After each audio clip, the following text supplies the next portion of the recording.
We give praise and thanks to God for the chance to come and celebrate together.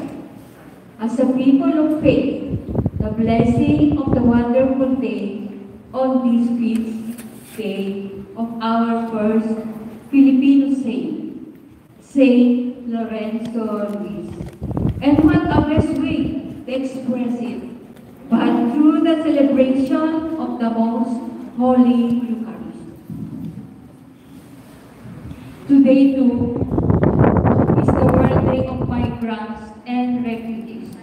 This is a part of our identity as a Filipinos living in Japan. It is a day that raises a clarion call for inclusivity, not exclusivity. The liturgy reminds us of the values of acceptance, hospitality, openness, and availability.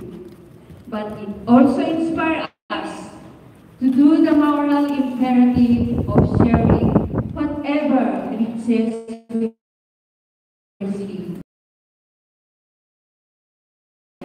or hoarding them. The whole church now directs compassion to all migrants and refugees.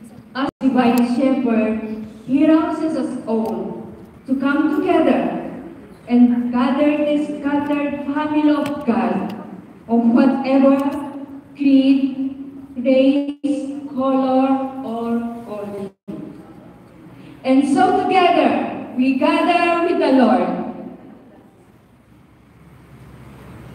Our Mass celebrant for today is the Bishop of the Diocese of Nagoya, Reverend Bishop Michael Goro Matsura. Let us all please stand.